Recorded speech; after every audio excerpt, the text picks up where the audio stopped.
পদত্যাগের পর দলীয় পদ থেকে মুরাদকে অব্যাহতি, অশালীন বক্তব্য অপসারণের নির্দেশ হাইকোর্টের। সুস্বাস্থ্য ও পুষ্টি নিশ্চিত করতে টোকিও সম্মেলনে প্রধানমন্ত্রীর 5 দফা, করোনা মোকাবেলায় একসাথে কাজ করার আহ্বান। করোনা নাড়ছে ওমিক্রন, প্রবেশপথে উচ্চ সতর্কতা, করোনা মোকাবেলায় বেড়েছে সক্ষমতা। পুরনো ইস্যু মীমাংসায় তৎপর ঢাকা দিল্লি, ভারত নিরাপদ না থাকলে বাংলাদেশও অনিরাপদ বললেন শৃঙ্গলা। এবং পদ্মা ও মেঘনা নামেই হবে বিভাগ, একনেকে 7,500 কোটি টাকার 10 প্রকল্প অনুমোদন।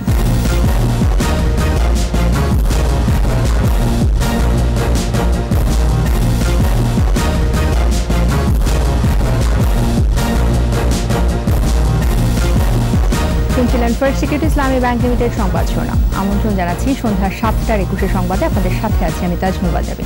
21 টেলিভিশনের সংবাদ একই সাথে সরাসরি দেখতে পাবেন আমাদের ফেসবুক পেজ www.facebook.com/2124 অনলাইন। সংবাদে আরও থাকছে। হিংসাত্মক বক্তব্য ছড়ানোর অভিযোগে ফেসবুকের বিরুদ্ধে রোহিঙ্গাদের মামলা, $15,000 কোটি ক্ষতিপূরণ দাবি।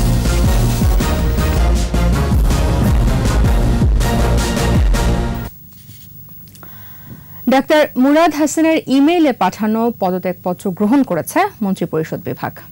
এদিকে তথ্য প্রতিমন্ত্রীর পদ ছাড়ার কয়েক ঘন্টার মধ্যেই দলের পদ থেকেও অব্যাহতি দিয়েছে জামালপুর জেলা আওয়ামী লীগ। তবে সংসদ সদস্য পদ থাকবে কিনা সে সিদ্ধান্ত স্পিকারের বলে জানিয়েছেন ওবায়দুল কাদের। আরও জানাচ্ছেন মহিবুর রহমান। একাদশ জাতীয় সংসদ নির্বাচনে জামালপুর 4 আসন থেকে সংসদ সদস্য নির্বাচিত হন ডাক্তার মুরাদ হাসান। 2019 সালে আওয়ামী লীগ নেতৃত্বাধীন সরকারের স্বাস্থ্য প্রতিমন্ত্রী হিসেবে দায়িত্ব দেওয়া হয় তাকে। পরে ডাক্তার মুরাদ হাসানকে মন্ত্রণালয় বদল করে তথ্য প্রতিমন্ত্রী করা হয়। সম্প্রতি তার কিছু বক্তব্য সামাজিক যোগাযোগ মাধ্যমে সমালোচিত হয়। সবশেষ গত রোববার একজন চিত্রনায়িকার সাথে তার অশালীন কথাবার্তা ফাঁস হয়। শিষ্টাচার বহির্ভূত বক্তব্যের কারণে সোমবার পদত্যাগের নির্দেশ দেন প্রধানমন্ত্রী শেখ হাসিনা। মঙ্গলবার ব্যক্তিগত কারণ দেখিয়ে পদত্যাগপত্র পাঠান ডাক্তার মুরাদ। প্রতিমন্ত্রী হিসেবে দায়িত্ব গ্রহণের দিনক্ষণও ভুল ছিল তার পদত্যাগপত্রে, তবে সংশোধন করে পদত্যাগপত্রটি গ্রহণ করেছে মন্ত্রিপরিষদ বিভাগ। সচিবালয়ে এই ইস্যুতে কথা বলেন সড়ক পরিবহন ও সেতুমন্ত্রী ওবায়দুল কাদের। আমাদের অনেক মন্ত্রী, অনেক এমপির বিরুদ্ধে দুর্নীতির মামলা আছে, সাজাও হয়েছে কারো কারো। সরকার অনিয়ম অপকর্মকারীদের কারোই পক্ষ নেই। আমরা স্পষ্ট আবারও বলছি, অপরাধ করে কেউ ছাড় পাবে না। শেখ হাসিনা সরকার দুর্নীতি অনিয়মের বিরুদ্ধে শূন্য সহিষ্ণুতার নীতিতে অটল রয়েছে। ডাক্তার মুরাদের সাম্প্রতিক কর্মকাণ্ডে সরকার ও দল বিব্রত বলে উল্লেখ করেন তথ্যমন্ত্রী ডক্টর হাসান মাহমুদ। দলের সাথে কনসাল্ট না করে দিয়েছেন বা সরকারের অভ্যন্তরে কনসাল্ট না করে দিয়েছেন, যেগুলোর কারণে আমাদেরও প্রশ্নের মুখোমুখি হতে হয়েছে।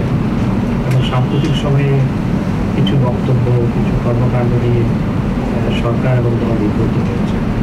সেই কারণে প্রধানমন্ত্রী তাকে পদত্যাগ করার জন্য। এদিকে পদত্যাগপত্র দেওয়ার কয়েক ঘন্টার মধ্যেই স্বাস্থ্য বিষয়ক সম্পাদক পদ থেকে ডাক্তার মুরাদকে অব্যাহতি দেয় জামালপুর জেলা আওয়ামী লীগ। মফিউর রহমান, 21 টেলিভিশন, ঢাকা। অশালীন ও শিষ্টাচার বহির্ভূত বক্তব্যের ঘটনায় ডাক্তার মুরাদ হাসানকে জামালপুর জেলা আওয়ামী লীগের স্বাস্থ্য ও জনসংখ্যা বিষয়ক সম্পাদকের পদ থেকে অব্যাহতি দেওয়া হয়েছে। দল থেকে বহিষ্কারের জন্য কেন্দ্রে সুপারিশ পাঠানোরও সিদ্ধান্ত নেওয়া হয় জেলা কমিটির বৈঠকে। সদ্য পদত্যাগকারী তথ্য মন্ত্রণালয়ের প্রতিমন্ত্রী, জামালপুর জেলা আওয়ামী লীগের স্বাস্থ্য জনসংখ্যা বিষয়ক সম্পাদক ডাক্তার মুরাদ হাসানকে আওয়ামী লীগের সাংগঠনিক শৃঙ্খলা, দলীয় ভাবমূর্তি, গণপ্রজাতন্ত্রী বাংলাদেশ সরকারের মাননীয় প্রধানমন্ত্রী শেখ হাসিনার নেতৃত্বাধীন সরকারকে অস্বস্তিকর অবস্থায় নিপতিত করবার কারণে তাকে জামালপুর জেলা আওয়ামী লীগের স্বাস্থ্য জনসংখ্যা বিষয়ক সম্পাদকের দায়িত্ব থেকে সর্বসম্মতিক্রমে জেলা আওয়ামী লীগের জরুরি সভায় অব্যাহতি দেওয়ার সিদ্ধান্ত গৃহীত হয়েছে। পদত্যাগ করা তথ্য প্রতিমন্ত্রী ডাক্তার মুরাদ হাসানের আপত্তিকর বক্তব্য অনলাইন প্ল্যাটফর্ম থেকে সরানোর নির্দেশ দিয়েছেন হাইকোর্ট। এদিকে ডাক্তার মুরাদের সংসদ সদস্য পদে থাকা নীতিহীন কাজ হবে বলে মন্তব্য করেছেন সিনিয়র আইনজীবীরা। চাকরার রিপোর্ট। একজন চিত্রনায়িকার সাথে ডাক্তার মুরাদ হাসানের কথোপকথনের অডিও সামাজিক যোগাযোগ মাধ্যমে ফাঁস হওয়ার পর তোলপাড় শুরু হয়। একজন প্রতিমন্ত্রীর অশ্লীল কথাবার্তায় সমালোচনার ঝড় ওঠে। অশালীন ও শিষ্টাচার বহির্ভূত বক্তব্যের কারণে প্রধানমন্ত্রী সোমবার ডাক্তার মুরাদ হাসানকে পদত্যাগ করার নির্দেশ দেন।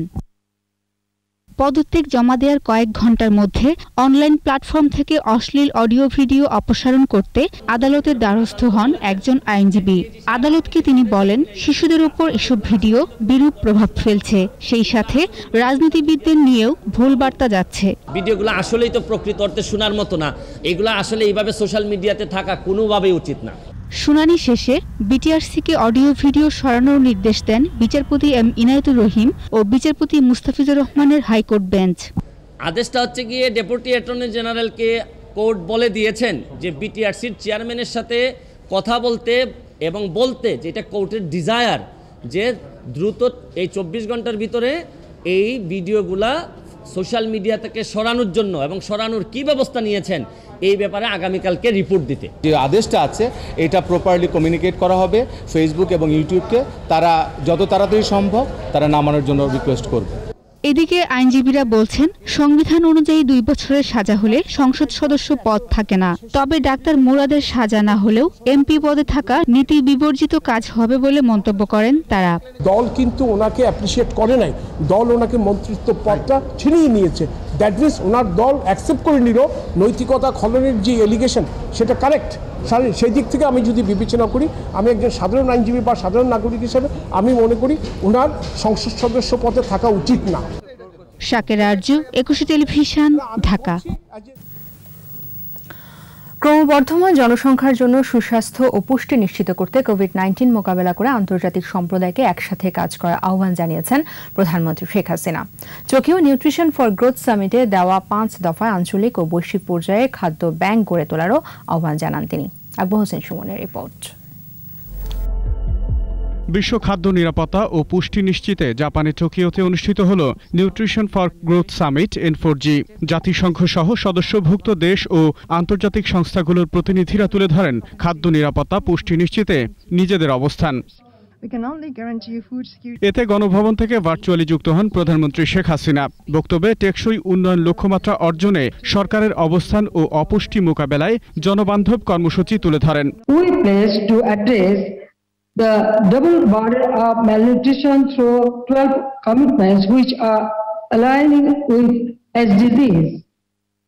These will be achieved through a multi-sectoral approach, leveraging both domestic and development finances. সাম্প্রতিক বিশ্ব মহামারী ও অর্থনৈতিক মন্দা পরিস্থিতি থেকে ঘুরে দাঁড়াতে আন্তর্জাতিক সম্প্রদায়কে একসাথে কাজ করার আহ্বান জানান প্রধানমন্ত্রী। তুলে ধরেন ক্রমবর্ধমান জনসংখ্যার সুস্বাস্থ্য ও পুষ্টি নিশ্চিতে 5 দফা প্রস্তাব। International community needs to work together to address the challenges of COVID-19, including its impact on nutrition programs. জলবায়ু অভিযোজন তহবিলে অর্থায়নেরও তাগিদ দেন বঙ্গবন্ধু কন্যা। আকবর হোসেন সুমন, 21 টেলিভিশন। করোনা নাড়ছে ওমিক্রন। করোনার নতুন এই ভ্যারিয়েন্টের সংক্রমণ প্রতিরোধে সীমান্তে সতর্কতা বাড়িয়েছে সরকার। স্বাস্থ্যমন্ত্রী বলছেন, করোনা মোকাবেলায় সক্ষমতা আগের চেয়ে অনেক বেড়েছে। 30 কোটি ডোজ টিকার সংস্থান হয়েছে। হাসপাতালে বেড়েছে বেড ও আইসিইউ। আরও জানাচ্ছেন স্মৃতি মণ্ডল। বিশ্বের 45টি দেশে এরই মধ্যে ছড়িয়েছে দক্ষিণ আফ্রিকার নতুন ভেরিয়েন্ট ওমিক্রন। সংক্রমণ বাড়ছে বিভিন্ন দেশে। নতুন ঢেউয়ের শঙ্কায় আগাম প্রস্তুতি নিচ্ছে বিভিন্ন দেশ। প্রতিবেশী দেশ ভারতে ওমিক্রন শনাক্ত হওয়ার পর নড়েচড়ে বসেছে বাংলাদেশও। সীমান্ত সহ সব বন্দরে নেওয়া হয়েছে বাড়তি সতর্কতা। এমন পরিস্থিতিতে জিম্বাবুয়ে থেকে ফেরা 2 নারী ক্রিকেটারের করোনা শনাক্ত হওয়ায় নমুনা জিনোম সিকোয়েন্সিং করা হবে বলে জানিয়েছে আইইডিসিআর। ইনভেস্টিগেট করছি, বলার মতো এখনো কিছু পাই নাই। কাজ চলছে। জিনোম সিকোয়েন্সিং এর আগে কিন্তু আরো কিছু কাজ থাকে, সেগুলো চলছে। এদিকে পরিস্থিতি নিয়ন্ত্রণে আছে বলে দাবি খোদ স্বাস্থ্যমন্ত্রীর। ঢাকা মেডিকেল কলেজ হাসপাতালে আয়োজিত এক অনুষ্ঠানে যোগ দিয়ে স্বাস্থ্যমন্ত্রী বলেন, সক্ষমতা বাড়ার কারণে দেশে করোনায় মৃত্যুহার কমেছে। এই করোনার মাধ্যমে আমরা কিন্তু মানুষের সেবা করার সুযোগ পেয়েছি। আমাদের হাসপাতালগুলো আরও ইমপ্রুভ হয়েছে।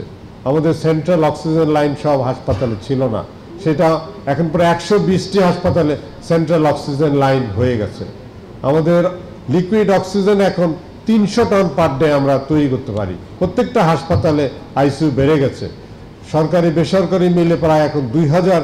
ভ্যাকসিন কার্যক্রমের সফলতা তুলে ধরে স্বাস্থ্যমন্ত্রী বলেন, বুস্টার ডোজ দেওয়ারও উদ্যোগ নেওয়া হচ্ছে। ভ্যাকসিন ক্রয় করেছি 22 কোটি ভ্যাকসিন বাংলাদেশে, এবং বিভিন্ন দেশ থেকে যে দিয়েছে, WHO যে দিয়েছে, সেগুলি সব মিলে প্রায় 30 কোটি ভ্যাকসিন। আমাদের অত প্রয়োজনও নাই। মাননীয় প্রধানমন্ত্রীর অনুমোদন ক্রমে আমরা বুস্টার ডোজ দেওয়ারও ব্যবস্থা করেছি। করোনা সংক্রমণ প্রতিরোধে ভ্যাকসিনেশন ও স্বাস্থ্যবিধি মেনে চলার তাগিদ দেন মন্ত্রী। যখন যেটা লাগবে আমরা ঢাকা মেডিকেল কলেজের সাথে আছি। স্মৃতি মণ্ডল, 21 টেলিভিশন, ঢাকা। সম্পর্কে সোনালী অধ্যায় পার করছে ভারত বাংলাদেশ। অমীমাংসিত সমস্যা সমাধানের পাশাপাশি আগামীর সম্ভাবনাকে কাজে লাগাতে চায় ঢাকা দিল্লি। সচিব পর্যায়ে বৈঠক শেষে ভারতের পররাষ্ট্র সচিব হর্ষবর্ধন শ্রিংলা বলেন, ভারত নিরাপদ না থাকলে বাংলাদেশও অনিরাপদ। আর পররাষ্ট্রমন্ত্রী ডক্টর এ কে আব্দুল মোমেন বলেছেন, 50 বছরের সম্পর্ককে নতুন মাত্রা দিতেই তৎপর দুই দেশের নেতৃত্ব। রিপোর্টে আরও বিস্তারিত জানাচ্ছেন মোহাম্মদ নুর নবী। সম্পর্কের 50 বছর উদযাপন করছে দুই নিকট প্রতিবেশী ভারত ও বাংলাদেশ। স্বাধীনতার সুবর্ণ জয়ন্তীর অনুষ্ঠানে যোগ দিতে চলতি মাসের 15 তারিখে বাংলাদেশ সফর করবেন ভারতের রাষ্ট্রপতি রামনাথ কোবিন্দ। আর আগামী জানুয়ারিতে প্রধানমন্ত্রী শেখ হাসিনার ভারত সফর প্রায় নিশ্চিত। এসব উচ্চ পর্যায়ের বৈঠকের আলোচ্য বিষয় চূড়ান্ত করতে বাংলাদেশ সফর করছেন দেশটির পররাষ্ট্র সচিব। ফরেন সার্ভিস একাডেমিতে বসে সচিব পর্যায়ের নির্ধারিত বৈঠক। বৈঠক শেষে গণমাধ্যমকে আলোচনার বিষয়ে অবহিত করেন দুই সচিব। শান্তিপূর্ণ বর্ডার কিভাবে আমরা করতে পারি সেটা নিয়ে আলোচনা করেছি। বাংলাদেশ কখনোই সেফ থাকবে না যদি ভারত সেফ না থাকে, একইভাবে ভারতও সেফ থাকবে না যদি বাংলাদেশ। এই কথা সারা বিশ্বের সব দেশের জন্যই প্রযোজ্য। Areas that we could take forward, we are looking at how we can work together on forward-leaning areas like green energy, renewable energy, digital cooperation, areas that involve the future, involve our younger generations, areas that can create. পরে পররাষ্ট্র মন্ত্রণালয়ে পররাষ্ট্রমন্ত্রী doctor A কে আব্দুল মোমেনের সাথেও সৌজন্য সাক্ষাৎ করেন Shringla. But you can be sure that whatever the issues that you've mentioned, whatever the issues that may be outstanding, we have every intention of resolving those issues to the best of our ability. মন্ত্রী জানান, দুই দেশের সোনালী সম্পর্ককে বাস্তবে কাজে লাগাতে এখন সব সমস্যার সমাধানে আশাবাদী বাংলাদেশ। বর্ডার ইস্যু তারা নিজেরাই বলেছেন যে তারা এইগুলোর উপর আরো সতর্ক দৃষ্টি রাখবেন এবং একটা ফর্মুলা দিয়েছেন যাতে এই ঝামেলা না হয়। ছোটখাটো ঝামেলাগুলো হয়, পানির সম্পর্কেও হয়েছে, সবগুলো আমরা সমাধান করব আলোচনার মাধ্যমে সেইটা, এবং ত্বরান্বিত করা হবে। এদিকে রাষ্ট্রীয় অতিথি ভবন পদ্মায় মালয়েশিয়ার উপহারের 5.5 লাখ অ্যাস্ট্রাজেনেকার ভ্যাকসিন গ্রহণ করেন পররাষ্ট্রমন্ত্রী। মোহাম্মদ নুরুন নবী, 21 টেলিভিশন, ঢাকা। হাওড়াঞ্চলের সড়ক উন্নয়নের পাশাপাশি নদী দখল বন্ধে ব্যবস্থা নেবার নির্দেশ দিয়েছেন প্রধানমন্ত্রী শেখ হাসিনা। এছাড়া একনেক সভায় কুমিল্লাকে মেঘনা এবং ফরিদপুরকে পদ্মা বিভাগ করার কথা পুনর্ব্যক্ত করেন প্রধানমন্ত্রী। একনেকে 7,447 কোটি 7 লাখ টাকা ব্যয়ে 10টি প্রকল্প অনুমোদন দেওয়া হয়। বিস্তারিত রিয়াজ সুমনের রিপোর্টে। রাজধানীর আগারগাঁওয়ে এনএসি সম্মেলন কক্ষে অনুষ্ঠিত সভায় গণভবন থেকে যুক্ত হন একনেক চেয়ারপারসন প্রধানমন্ত্রী শেখ হাসিনা। 9 মন্ত্রণালয়ের উত্থাপিত 10টি উন্নয়ন প্রকল্প অনুমোদন দেয়া হয়, যার মোট ব্যয়ের 682 কোটি 28 লাখ টাকা, সরকারি অর্থায়ন 153 কোটি 81 লাখ টাকা, সংস্থার নিজস্ব অর্থায়ন এবং বৈদেশিক ঋণ সহায়তা থাকবে 3,610 কোটি 98 লাখ টাকা। সভা শেষে বিস্তারিত জানান পরিকল্পনা মন্ত্রী, তুলে ধরেন প্রধানমন্ত্রীর দেয়া অনুশাসনের কথাও। হাওড় অঞ্চলের জন্য আবার তিনি বলেছেন যে হাওড় অঞ্চলে রাস্তাঘাট করবো আমরা এলিভেটেড। ইতিমধ্যে আমরা আগে একটা হাওড়ের প্রকল্প পাশ করেছি। এলিভেটেড মানে raised, not a bridge, raised. নিচে ধান ঠিকই হবে শীতকালে, বর্ষাকালে শুধু এটা যাবে। ফরিদপুর ও কুমিল্লাকে পদ্মা ও মেঘনা নদীর নামে আলাদা বিভাগ করার আগ্রহের কথাও পুনর্ব্যক্ত করেন। মানে প্রধানমন্ত্রী একটা জিনিস অত্যন্ত গুরুত্ব দিয়ে বলেছেন, দেখুন কাজগুলো হোক, কাজের মান যেন ঠিক থাকে, এই বিষয়টা ইনি সচিব মহোদয়কে লক্ষ্য করে বলেছেন। মানের বিষয়ে আপনি অত্যন্ত সতর্ক থাকবেন এবং ভালোভাবে মনিটর করবেন যেন যে টাকা আমরা ব্যয় করি সেটা যেন যথাযথ ব্যয় হয়। সভায় মোংলা বন্দর থেকে চাঁদপুর, মাওয়া, গোয়ালন্দ হয়ে পাকশি পর্যন্ত নৌ রুটের নাব্যতা উন্নয়ন, 5টি মেডিকেল কলেজ হাসপাতালে বার্ন ও প্লাস্টিক সার্জারি ইউনিট স্থাপন এবং প্রতিটি জেলা উপজেলায় একটি করে ও ইসলামিক সাংস্কৃতিক কেন্দ্র স্থাপন প্রকল্প অনুমোদন দেওয়া হয়। এগুলোর মাধ্যমে নীতি নৈতিকতার শিক্ষা দেওয়া, যুবকদের আকর্ষণ করা। রিয়াদ সুমন, একুশে টেলিভিশন, ঢাকা। সংবাদ এই পর্যায়ে নিচ্ছি বিরতি, ফিরে এসে থাকছে। এবি ব্যাংক থেকে অর্থ আত্মসাতের মামলায় 15 আসামিকে গ্রেফতারের নির্দেশ হাইকোর্টের। বিমানবন্দর সড়কে অত্যাধুনিক আন্ডারপাস সুসপ্তক উদ্বোধন এই মাসে। আবার আমন্ত্রণ, আপনারা দেখছেন সন্ধ্যা 7টার 21 সংবাদ। ভুল বানান আর মুক্তিযুদ্ধের ইতিহাস বিকৃত তথ্যে ভরা শিশুদের পাঠ্যপুস্তক, ষষ্ঠ থেকে দ্বাদশ শ্রেণীর পুস্তকে বেশি ভুল পেয়ে হাইকোর্টে রিট করেন এক অভিভাবক। এদিকে আসছে নতুন শিক্ষাবর্ষে ভুল সংশোধন করা হবে বলে আদালতকে জানায় পাঠ্যপুস্তক বোর্ড। শাকির আরজুর রিপোর্ট। নবম শ্রেণীর মেয়েকে পড়াতে যেয়ে অভিভাবক আলমগীর হোসেন দেখেন পাঠ্যপুস্তকে বাঙালি জাতির পিতা বঙ্গবন্ধুর নাম শুধুমাত্র শেখ মুজিব প্রজাতন্ত্রের রাষ্ট্রপতির পরিবর্তে লেখা হয়েছে মুজিবনগর রাষ্ট্রপতি। জাতীয় সঙ্গীত যেভাবে গাওয়া হয় সেভাবে নেই পাঠ্য বইয়ে। বেশ কিছু তথ্যগত ভুল আমার চোখে পড়ে। চোখে পড়ার পরে আমি ব্যক্তিগতভাবে এনসিটিভি কর্তৃপক্ষের সঙ্গে যোগাযোগ করার চেষ্টা করছি। আসলে যে অভিভাবকের কথা তারা সেভাবে গুরুত্ব দেন নাই। এরপরই তিনি ষষ্ঠ শ্রেণীর বাংলাদেশ ও বিশ্ব সভ্যতা, চারুপাঠ, সপ্তম শ্রেণীর বাংলাদেশ ও বিশ্ব পরিচয়, সপ্তবর্ণা গণিত, অষ্টম শ্রেণীর আনন্দ পাঠ, বাংলাদেশ ও বিশ্ব পরিচয় সহ মোট 11টি পাঠ্য বইয়ের 52টি ভুল ও বিকৃতি চিহ্নিত করেন। পরে প্রতিকার চেয়ে হাইকোর্টে রিট করেন। কোর্ট 10 তারিখে একটা রায় দিবেন। 2022-এ আমার দেখানো ভুলগুলো তারা এগ্রি করে নিয়ে নতুন বই দেখা সাপেক্ষে যে ভুলগুলো সংশোধন হলো কিনা। আবেদনে বলা হয়, এনসিটিবি অনুমোদিত এসএস পাবলিকেশনস থেকে প্রকাশিত এই বইয়ে লেখা আছে আওয়ামী লীগ একক সংখ্যাগরিষ্ঠতা লাভ করে, হবে নিরঙ্কুশ সংখ্যাগরিষ্ঠতা। সপ্তম অধ্যায়ে সাংবিধানিক প্রতিষ্ঠান শিরোনামের দুদককে সাংবিধানিক প্রতিষ্ঠান হিসেবে বর্ণনা করা হয়েছে। 114 পৃষ্ঠায় রয়েছে সিটি কর্পোরেশনের ডেপুটি মেয়র, কিন্তু এ নিয়ে কোনো পদই নেই। এমন সময় শেখ মুজিবুর রহমান নামে এক ত্যাগী নেতার আবির্ভাব হয়, তাই এটা তো উনার যে দীর্ঘ অবদান, উনার আন্দোলন সংগ্রাম, জেল খাটা, এগুলোকে ছোট করে দেখানো হলো। পাঠ্য বইয়ে এসব ভুল বিকৃতি কোনোভাবেই কাম্য নয়। এ কারণে আদালত এনসিটিবি চেয়ারম্যান ও একজন সদস্যকে তলব করে রুল জারি করেছিলেন। আদালতে হাজির হয়ে তারা ব্যাখ্যা ও নতুন বর্ষে পাঠ্যপুস্তকের সংশোধন থাকবে বলে জানিয়েছিলেন। ওনারা হাজির হয়ে হলফের মাধ্যমে, এফিডেভিটের মাধ্যমে ওনাদের ভুল স্বীকার করেন এবং ওনারা বলেন যে এটা সংশোধন করার জন্য কমিটি করা হয়েছে এবং করে দেওয়া হবে। তবে আবেদনকারী আইনজীবী বলছেন, রিটে উল্লেখ ছাড়াও আরও অনেক ভুল রয়েছে। পরবর্তীতে পর্যায়ক্রমে সেগুলো আদালতের নজরে আনা হবে। এই রিট মামলার বাইরেও আমি দেখলাম আমার ছেলেই সেদিন পড়ছে যে সে ক্লাস 9-এ বাংলাদেশ ও বিশ্ব পরিচয়ের মধ্যে সে পড়ছে যে শেরে বাংলায় কে ফজলুল হক নাকি অবিভক্ত বাংলার প্রধানমন্ত্রী ছিলেন। This is wrong. সেটা তো প্রধানমন্ত্রী বলে না, সেটা ছিল মুখ্যমন্ত্রী। জাতীয় সংগ্রামের গৌরবোজ্জ্বল ইতিহাস নিয়ে আর কোনো বিকৃতি পাঠ্যপুস্তকে থাকবে না বলে আশা তাদের। শাকির আরজু, একুশে টেলিভিশন, ঢাকা। এবি ব্যাংক থেকে ভুয়া ওয়ার্ক অর্ডারের মাধ্যমে 176 কোটি 18 লাখ টাকা অর্থ আত্মসাতের অভিযোগের মামলায় 15 আসামিকে গ্রেফতার করার নির্দেশ দিয়েছেন হাইকোর্ট। একই সঙ্গে তাদের বিদেশ যাত্রায় নিষেধাজ্ঞাও জারি করা হয়েছে। ওই মামলার 2 আসামির জামিন শুনানি শেষে বিচারপতি মোহাম্মদ নজরুল ইসলাম তালুকদার ও বিচারপতি AKM জহিরুল হকের হাইকোর্ট বেঞ্চ এই আদেশ দেন। গত 8 জুন এরশাদ ব্রাদার্স কর্পোরেশনের মালিক এরশাদ আলী, ব্যাংকের সাবেক এমডি শামীম আহমেদ সহ 17 জনের বিরুদ্ধে মামলা করে দুদক। 66 কোটি টাকার আত্মসাতের একটি অনুসন্ধান করেছিল বাকি 15 জন যে ব্যাংক অফিসিয়ালস এবং একজন ব্যবসায়ী, যার মধ্যে 2 জন এমডি আছে, প্রাক্তন এমডি শামীম আহমেদ এবং মশিউর রহমান, এবং তাদেরকে 7 দিনের মধ্যে অ্যারেস্ট করার জন্য নির্দেশ দিল দুর্নীতি দমন কমিশনকে।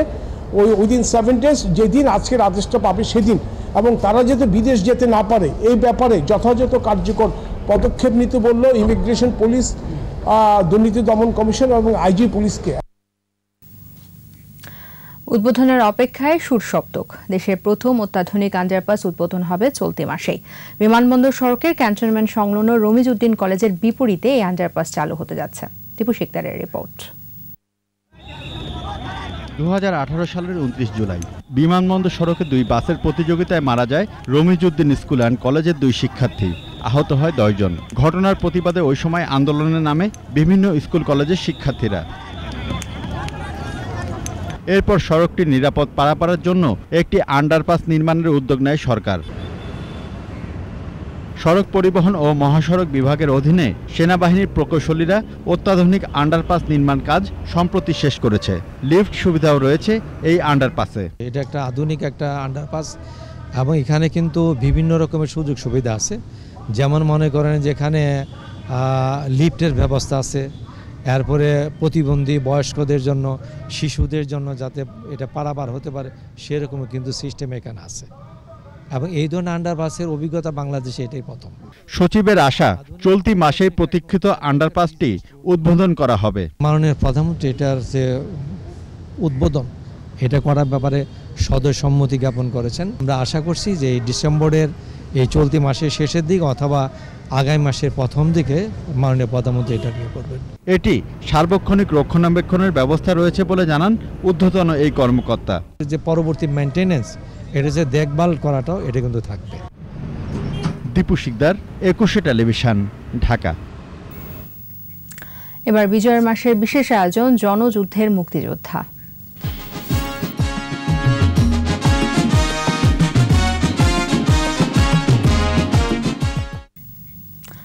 একাত্তরের মুক্তিযুদ্ধ বাঙালি জাতির অনন্য স্মারক। লাশের ধ্বংসস্তূপ থেকে এই মাসে উদয় হয়েছিল স্বাধীনতার সূর্য। আগুন ছড়া সেসব দিন রাত্রির কথা সিরাজগঞ্জের বীর মুক্তিযোদ্ধা রুহুল আমিনের কাছ থেকে তুলে এনেছেন প্রতিনিধি স্বপন মির্জা।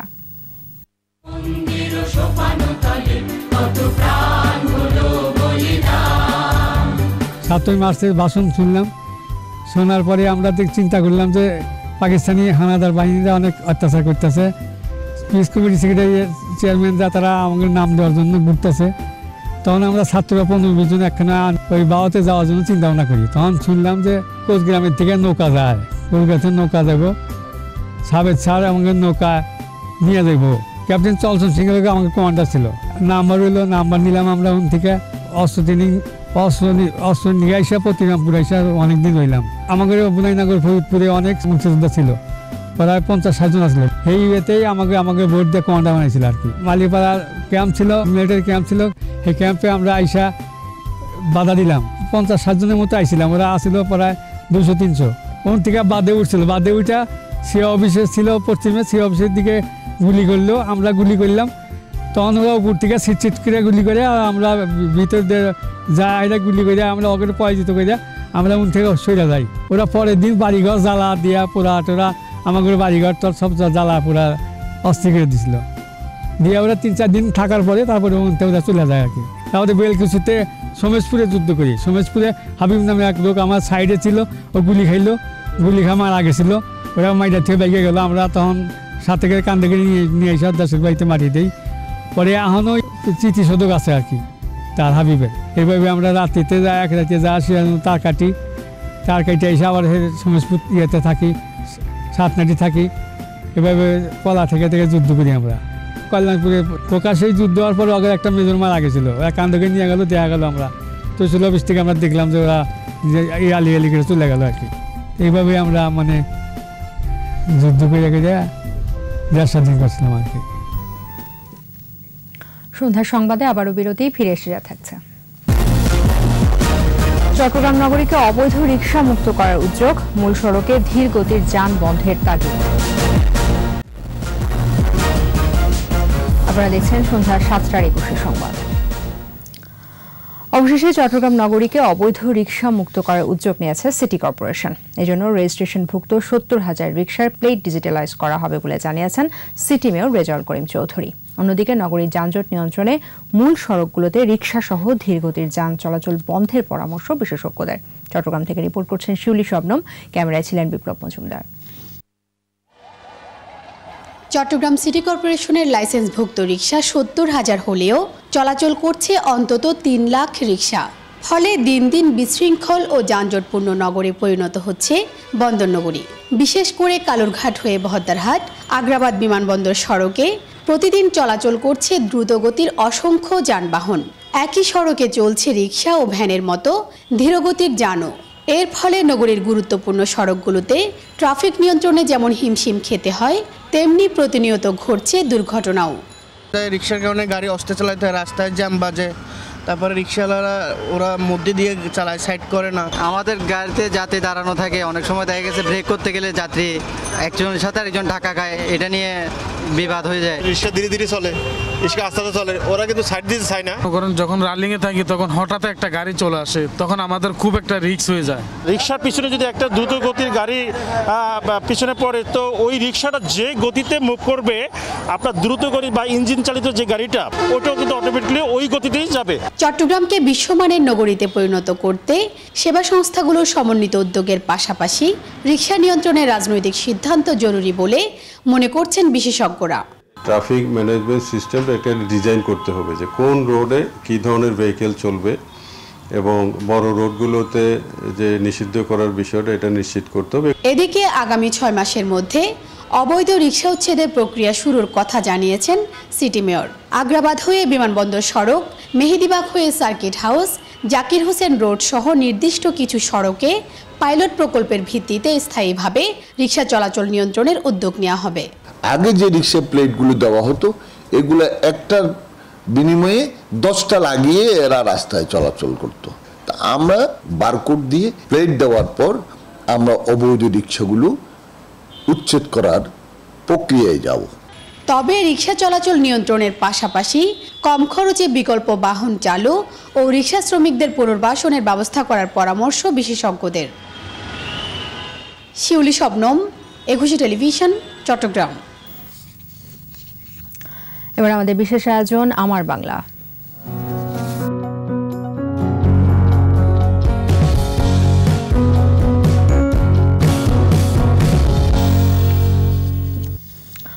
আবহমান বাঙালি জাতির ঐতিহ্য ও হাজার বছরের প্রাচীন লোকসংস্কৃতির অন্যতম শিল্প বাদ্যযন্ত্র ঢাকঢোল, তবলা। লোকসংস্কৃতি সেই ঐতিহ্যকে ধারণ করে এই শিল্পকে এখনও আঁকড়ে আছেন টাঙ্গাইলের নাগরপুরের বাদ্যকাররা। এই শিল্প টিকিয়ে রাখতে সহযোগিতার আশ্বাস বিসিকের। টাঙ্গাইল প্রতিনিধি কাজী রিপনের রিপোর্ট, জানাচ্ছেন রত্নজামান। বাংলাদেশের অন্যতম লোকবাদ্যযন্ত্র ঢাকঢোল, তবলা বিভিন্ন লোকসঙ্গীতের আসরে প্রধান বাদ্যযন্ত্র। পহেলা বৈশাখের লাঠি খেলা, হোলি খেলা, নৌকা বাইচ, কুস্তি, জারি সারি গান, বিয়ের বরযাত্রা ইত্যাদিতে ঢোল বাজে। বিভিন্ন পূজা ঢোল ঢাক ছাড়া চলেই না।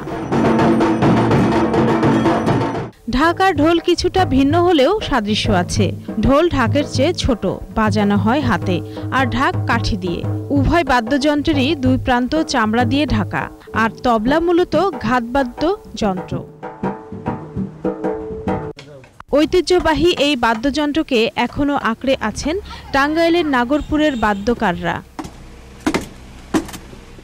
এসব বাদ্যযন্ত্র তৈরিতে গাছের কাণ্ড কেটে করাত কলে আনা হয়, তারপর টুকরো করে সেগুলো দিয়ে মূল কাঠামো তৈরি করা হয়। এরপর চামড়া, দোয়ালি ও চাক লাগানো হয়, শেষে করা হয় রং। সারা দেশের পাইকাররা এখান থেকে ঢাক, ঢোল, তবলা কিনে নিয়ে যান। আমি 20 বছর আগে থেকে আমি ফুল ঢোলের কাজ করি। এটার উপরে আমার সংসার নির্ভর।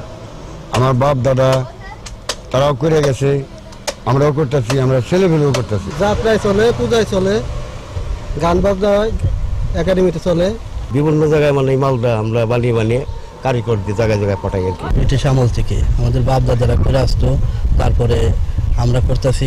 এদিকে এই শিল্পকে টিকিয়ে রাখতে সরকারি সহযোগিতার আশ্বাস দিলেন বিসিক কর্মকর্তা। অনলাইন ভিত্তিক প্ল্যাটফর্ম তৈরি করে তাদের পণ্য বিক্রির সুযোগ করে দেব এবং পরবর্তীতে যদি তাদের অর্থনৈতিক কোনো সুযোগ সুবিধার প্রয়োজন হয়, সেক্ষেত্রে নীতিমালা অনুযায়ী তাদেরকে সেবা প্রদান করার জন্য আমরা চেষ্টা করব। লোকসংস্কৃতির অন্যতম এসব বাদ্যযন্ত্র টিকিয়ে রাখতে প্রয়োজন সরকারের পৃষ্ঠপোষকতা, বলছেন সংশ্লিষ্টরা। রত্নজামান, একুশে টেলিভিশন। এবার জানাবো সোশ্যাল ইসলামী ব্যাংক লিমিটেড বাণিজ্য সংবাদ।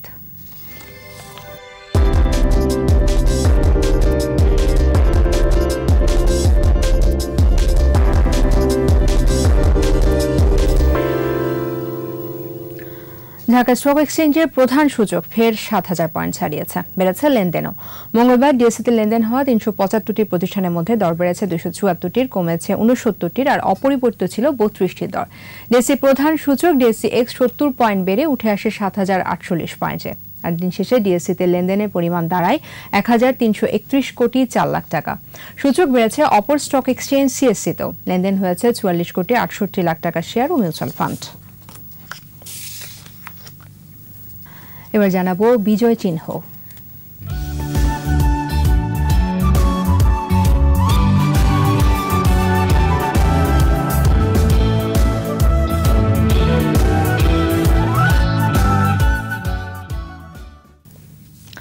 মুক্তিযুদ্ধের স্বাধীন বাংলা বেতার কেন্দ্রের ভূমিকা ছিল গুরুত্বপূর্ণ। এর মাধ্যমে মুক্তিযুদ্ধের প্রতি জনমত তৈরি, মুক্তিযোদ্ধাদের উদ্বুদ্ধ করার পাশাপাশি বিভিন্ন অপারেশনে সাংকেতিক তথ্য সরবরাহ করা হতো। তপু শাহিন মিয়ার ক্যামেরায় স্বাধীন বাংলা বেতার কেন্দ্রের রেডিও রিসিভার নিয়ে মানিক সিকদারের ভিজুয়াল প্রতিবেদন।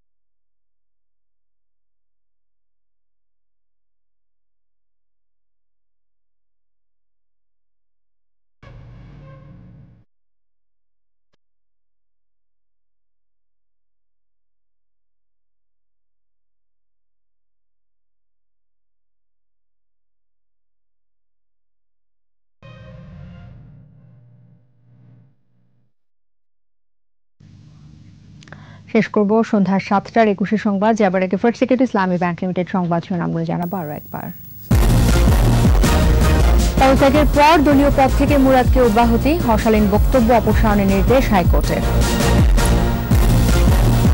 সুস্বাস্থ্য ও পুষ্টি নিশ্চিত করতে টোকিও সম্মেলনের প্রধানমন্ত্রীর ৫ দফা, করোনা মোকাবেলায় একসাথে কাজ করার আহ্বান। কড়া নাড়ছে ওমিক্রন, প্রবেশপথে উচ্চ সতর্কতা, করোনা মোকাবেলায় বেড়েছে সক্ষমতা। পুরনো ইস্যু মীমাংসায় তৎপর ঢাকা দিল্লি, ভারত নিরাপদ না থাকলে বাংলাদেশও অনিরাপদ বললেন শ্রীংলা। পদ্মা ও মেঘনা নামেই হবে বিভাগ, হেকনেকে ৭,৫০০ কোটি টাকার ১০ প্রকল্প অনুমোদন।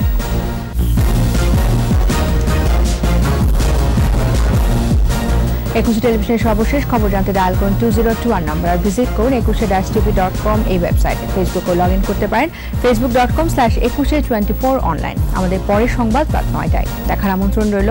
স্বাস্থ্যবিধি মেনে চলুন, সুস্থ থাকুন। সবাইকে ধন্যবাদ।